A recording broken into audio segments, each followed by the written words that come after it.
Hello friends, myself Dr. Vikas Kaushik, oral and maxillofacial surgeon. Welcome back to my YouTube channel Swastik Dental Academy. So today in this video we are going to discuss about greater palatine nerve block. This block is useful for all the dental procedures involving soft and hard tissues distal to the canine. Other common name for this block is anterior palatine nerve block. So in this video we are going to discuss about nerves anesthetized, area anesthetized, advantage, disadvantage, indications, contraindications, its technique, its complications, sign and symptoms. So I will first give you demo on skull and then I will demonstrate you on patient. So let's start with the video. Guys, first of all I will describe the technique on skull, then I will demonstrate you on the patient. Now we will start with the anatomy of greater palatine nerve, from where it comes and where it goes and where it supplies. Before understanding the technique to administer local anesthesia with respect to greater palatine nerve, we have to understand the basic anatomy, clinical anatomy of greater palatine nerve.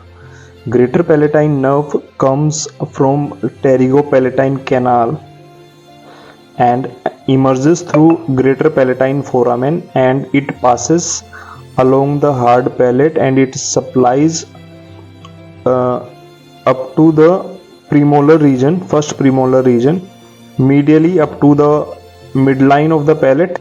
Basically this nerve supplies the palatal aspect of third molar, second molar, first molar and these two premolars, palatal gingiva and all soft and hard tissues of the hard palate of that side. Now we will discuss the technique.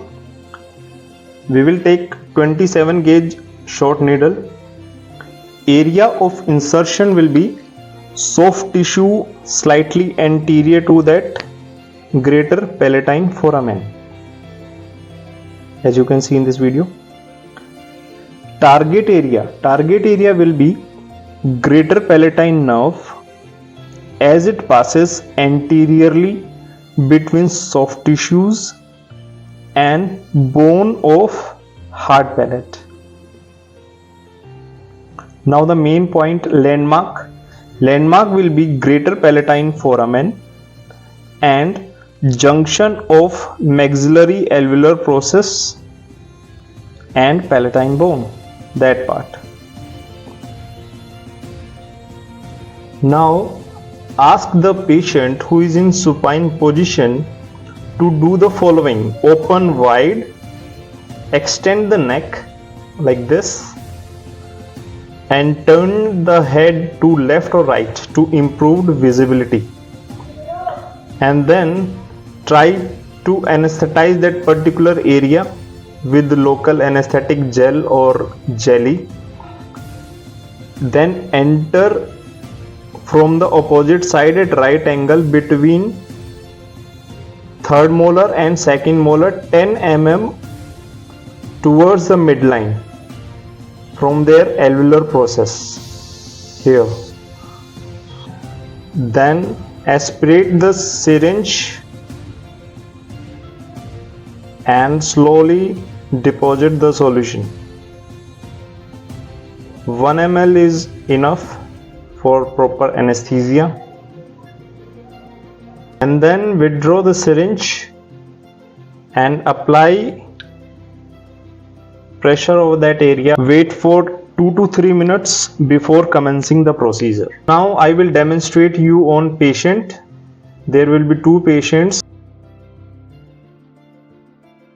For greater palatine nerve block, we have to approach from opposite side between second and third molar 10 mm from gingival margin towards midline.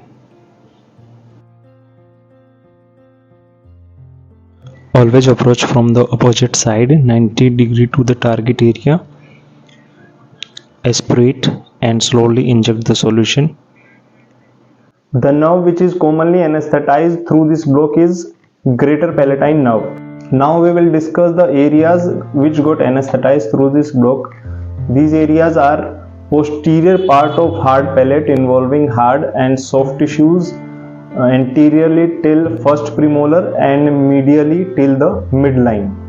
Advantages of this block are that it minimizes needle penetrations and volume of solution, and it also minimizes patient discomfort. Now we will discuss disadvantages. First one is no hemostasis except in the immediate area of injection, and second one is that it is potentially traumatic to the patient. There are two main indications. First indication is when palatal soft tissue anesthesia is necessary for restorative therapy on more than 2 teeth. For example, subgingival restorations and insertion of matrix bands subgingivally. Second is that for pain control during periodontal and oral surgical procedures involving palatal hard and soft tissues. Contraindications are infection or inflammation at the site of injection and smaller area of therapy. Local infiltration into specific region and maxillary nerve block are the alternative to this block.